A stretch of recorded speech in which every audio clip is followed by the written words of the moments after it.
Okay, now the final stages of our dish. I can't wait. I'm really excited now. I want to make some cleanups. Okay. You're going to need a tray for the debris. Okay. Yeah.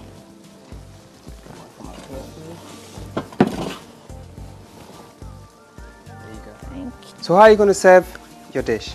I'll serve it on an oval flat plate and place the crabs around it with some vegetables. All right. That's interesting. That brings us actually to what we're going to do after the dish is completed. You know, we're going to do a sampling. A sampling at Interesting, the restaurant. interesting part of the program. Later on, we'll have some guests sample Portia's dish, and they're going to give us some feedback as to what they think. Well, I think it tastes brilliant. We'll see what the guests have to say later on. The sauce is now ready, so we can now add our roasted corn flour. Okay. Now, with That's vegetables, we underutilize our vegetables. I notice a lot of us don't eat a lot of vegetables. We need to know more about some of the vegetables that we eat. Vitamin C, the daily requirements of vitamin C, average daily requirements are about 6 ounces. Unfortunately, we don't eat enough of vegetables. This dish here, you can see, incorporates a lot of the regular vegetables that we need in our daily diets. Like we have the carrots, we have the spring onion. Earlier on, we had tomatoes, we had onions. Very important in your diet. Any way you can incorporate them into your dish, please do so, because it's very important. How far now, Portia? It's still cooking. Still cooking. Okay, I'll get our serving tray so that by the time the dish is ready, we can start plating up.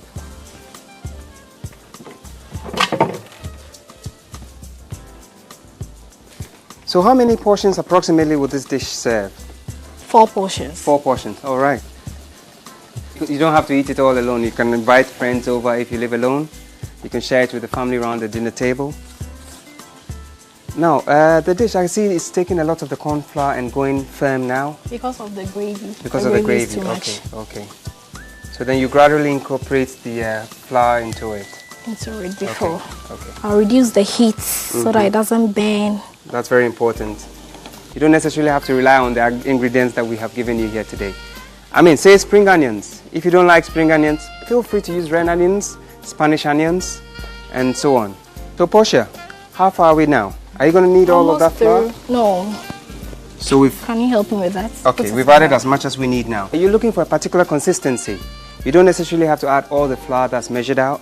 But once you attain a firm consistency, not too hard, I think you've added enough flour then, okay? I'm sprinkling a little water Okay. to allow it to cook well. To cook well, okay. Release some steam from the bottom. Depending on how thick you'd like your dish, you just add some more water, either to loosen the consistency or to add some more steam and let it cook quicker. It's not all that thick, it's not all that soft. Okay.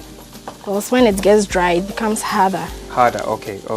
So can I also say that maybe it looks like the consistency of a pepper and sand? Would that be a right judgment to make? But it has been